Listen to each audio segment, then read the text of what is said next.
Welcome to the first video covering the material in Chapter 3. In this video, we will cover measures of central location. In the second video, covering the material in Chapter 3, we will cover measures of variation. And in the third video, we will cover numerical measures of association between two different variables. In this video, we will cover the mean, the median, and the mode. Your textbook also covers the weighted mean and the geometric mean. In this video, I will not cover either of these two concepts. Later in the semester, when we discuss discrete probability distributions, we will cover the weighted mean. This video will also teach you how to find the location of percentiles in a data set, and will define quartiles, which are based on percentiles. I would also point out that when we calculate these statistics for a sample, we call them sample statistics.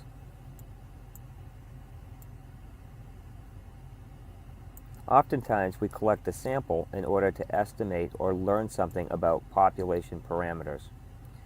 So the corresponding measures for the population we will term population parameters. It is also common to refer to sample statistics as point estimators. So a sample statistic is a point estimator of the corresponding population parameter. Starting with the mean is calculated by summing up all of the values of the variable that are in our sample and dividing by the sample size.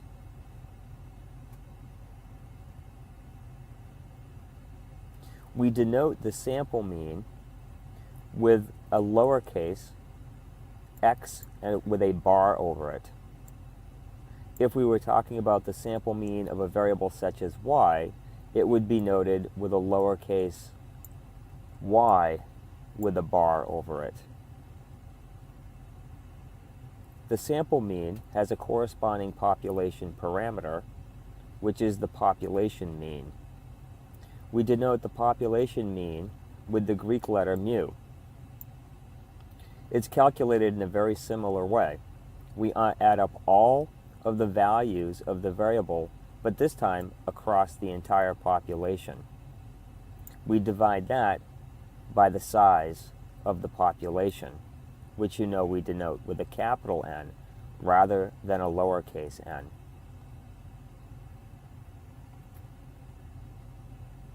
Here's an example. Apartment rents. We have 70 efficiency apartments in a college town that we have randomly sampled. Of course, in the college town, there are probably many more apartments that are for rent.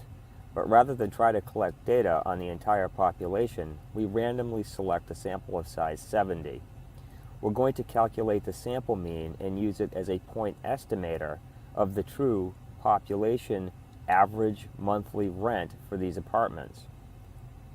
Here is a data table that has 70 different values.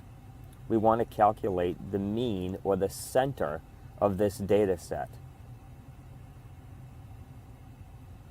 We calculate the mean or the center or the typical value, if you will, in this data set by adding up all of the different values that are in the table.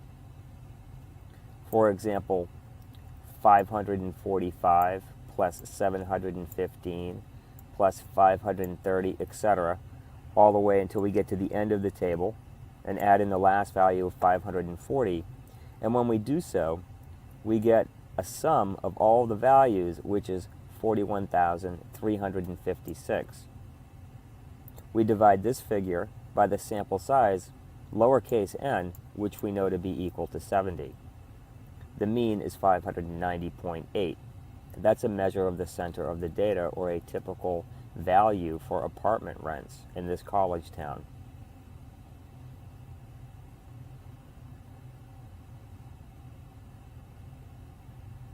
The median. The median of a data set is the value that is in the middle of the data set. We have to arrange the data in ascending order from the smallest to the largest value and then work our way to the middle of the data set. If the data set has an odd number of observations, then we will simply pick the middle value. If n, the size of the data set, is even, then we'll pick the middle two values and average them.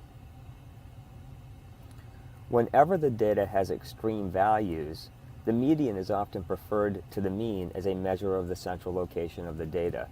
This is because the mean is influenced by extreme values. As we saw in the previous equations for calculating both the population mean and the sample mean, every single observation, even outliers, get equal weight. When we calculate the median as a measure of central location, those extreme values will not have as great an impact on the measure of central location. Here's an example from a simple data set. If we have 7 observations, the first step will be to order these from the smallest to the largest. Here we have reorganized the data in ascending order.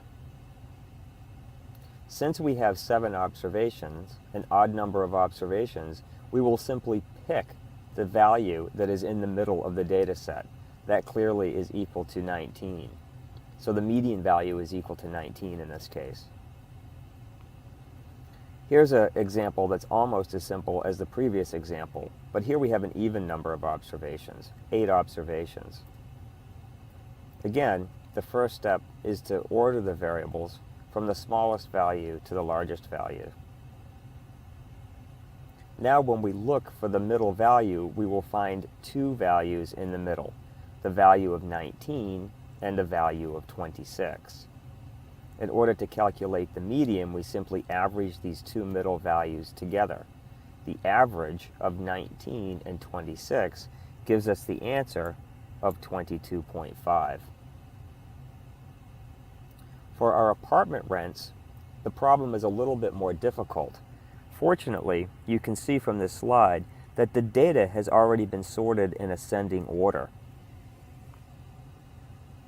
Typically, you will use a computer software package such as Excel to sort the data when you look for the median.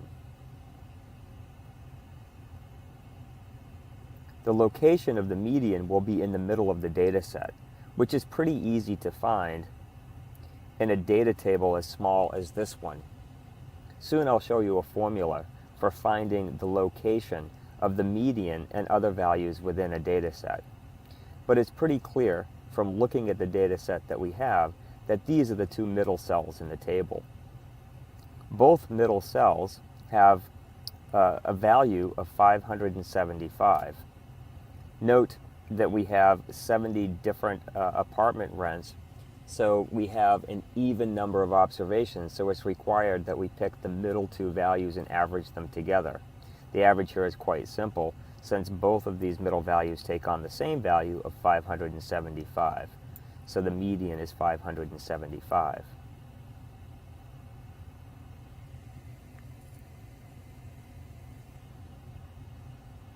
Now we will discuss the mode. The mode of a data set is the value that occurs most often. The greatest frequency can occur more than once. You can have more than one value for a mode. If the data have exactly 2 modes, then the data are what we call bimodal. If the data have many modes, then we call the data multimodal. Often the easiest way to identify a bimodal variable or a multimodal variable is to graph the frequency distribution of the variable and look for bumps in the frequency of occurrence to identify various modes in the data. Here's an example from apartment rents again. The data once again is sorted in ascending order. I'm looking for the value that appears most often. Fortunately, with large data sets, programs like Excel will do this easily with the use of just a simple formula. But if we were to go through and count up the number of times each value occurs, we would find that the value that occurs most often is 550. In fact, it occurs 7 times. And if you carefully look at the table, you'll find that no other value appears more often than 550. So 550 is the mode of this data set.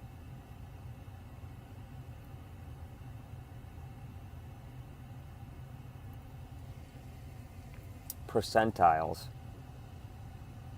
A percentile provides information about how the data are spread over the interval from the smallest to the largest value. So again, it typically makes sense to sort the data first from the smallest value to the largest value. Admission test scores for colleges and universities are often reported in terms of percentiles. For example, if you score well on the SAT exam, you may find out that you scored in the 90th percentile perhaps in verbal and the 85th percentile perhaps in math. What does that mean? Well, it means that if you were to rank all of the people who took the test from those who scored the lowest to those who scored the highest, you would have scored better than 90% of the other participants on the verbal score and better than 85% of the participants who took the test on the math score.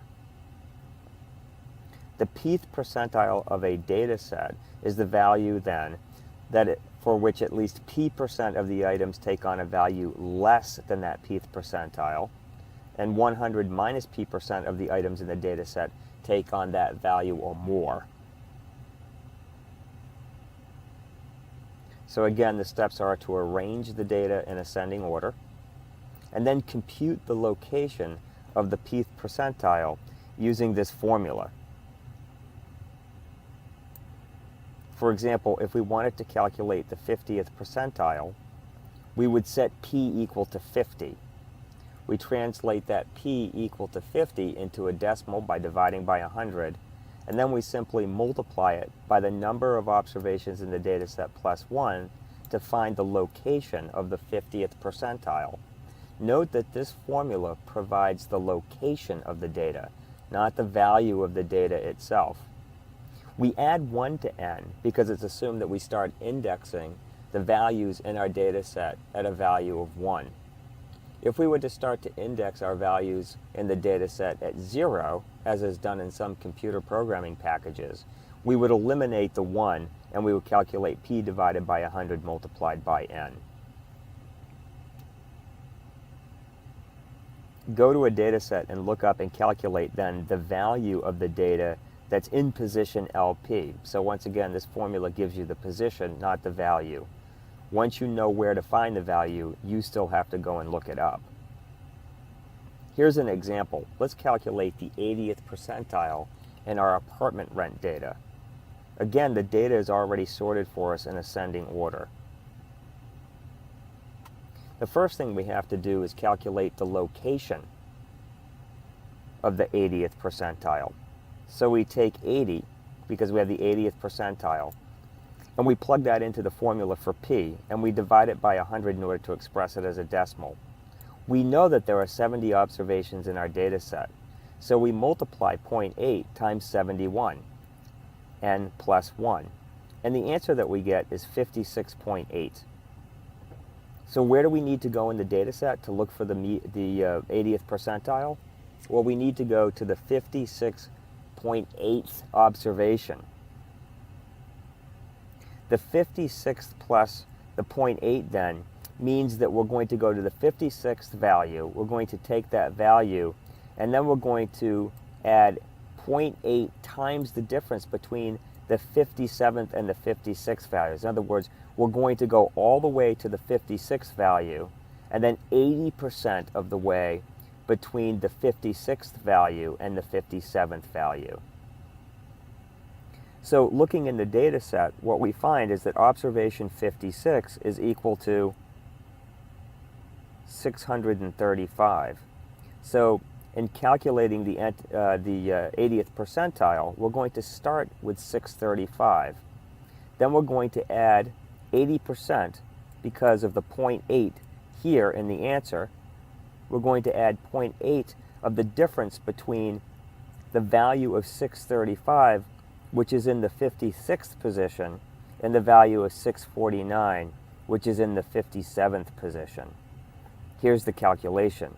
635 plus 80% of the way between that 56th observation and the 57th observation. In other words, the difference between 649 in that 57th position and 635 in the 56th position for a final answer of an 80th percentile of $642.2. What does that mean? Well, let's interpret this. It means that 80% of apartment rents are less than or equal to that value. So at least 80% of the items take on a value that's less than 646.2. And of course, it also means then that the remainder of the observations, 20% of the observations, take on a value of 646.2 or more. Here are some definitions. Quartiles are specific percentiles. The first quartile is the 25th percentile. In other words, at the first quartile, 25% of the observations will be less than the value found, and 75% will be greater than the value found. The second quartile is the 50th percentile. At the second quartile, half of the data will be less than the value that we find, and half of the data will be greater. Clearly, this is equivalent to the median. So the formula that we have used in the previous two slides can be used to calculate the location of the median in a large data set. The third quartile is the 75th percentile. The 75th percentile is the value for which 75% of the observations are smaller than the given value and 25% are larger. Quartiles will be a nice stepping off point for discussing variation in the data when we talk about the interquartile range.